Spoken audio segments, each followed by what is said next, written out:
Monsoon सत्र में BJP बुरी तरह से फंसी हुई दिख रही है। विपक्ष के बढ़ते दबाव के बीच बीजेपी नेताओं की जुबान जहरीली होती जा रही है।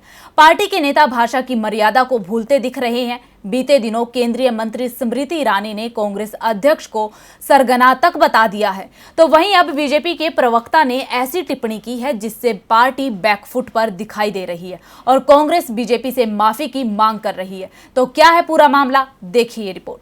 कांग्रेस को घेरने के लिए बीजेपी नेता अब भाषा की मर्यादा ही भूलते जा रहे हैं। बीते दिनों गोवा में वार के मामले को लेकर फंसी केंद्रीय मंत्री स्मृति ईरानी ने कांग्रेस अध्यक्ष सोनिया गांधी पर अमर्यादित टिप्पणी की थी, तो आज बीजेपी के प्रवक्ता प्रेम शुक्ला ने सभी सीमाएं लांघ दी है। उन्होंने सोनिया गांधी के खिलाफ आपत्तिजनक भाषा का इस्तेमाल किया है, जिससे कांग्रेस भड़क उठी है। कांग्रेस महासचिव जयराम रमेश ने बीजेपी अध्यक्ष जेपी नड्डा को पत्र लिखकर कहा कि अगर ऐसा फिर हुआ तो कांग्रेस मानहानि का मुकदमा दर्ज कराएगी। रमेश ने कहा कि बीजेपी प्रवक्ता की भाषा दिखाती है कि वो महिलाओं का कितना सम्मान करते हैं।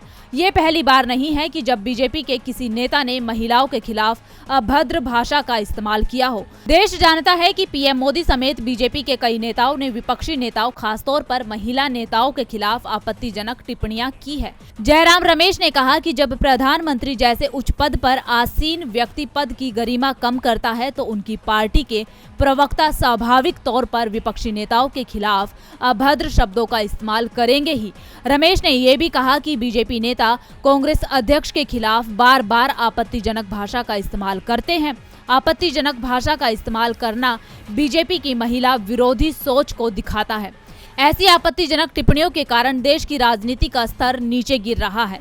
रमेश ने बीजेपी अध्यक्ष को लिखे पत्र में कहा कि हम पीएम मोदी और बीजेपी अध्यक्ष से अपील करते हैं कि आप अपनी पार्टी नेताओं की शर्मनाक और अभद्र टिप्पणियों के लिए देश की महिलाओं से माफी मांगे। इसके साथ ही अपने प्रवक्ता और नेताओं को राजनीति की प्रतिष्ठा को नुकसान न पहुंचाने और आपत्तिजनक भाषा के इस्तेमाल से दूर रहने के लिए भी कहे। अगर ऐसा भविष्य में होता है तो कांग्रेस कानूनी विकल्प का सहारा लेगी। डीबी लाइव की रिपोर्ट।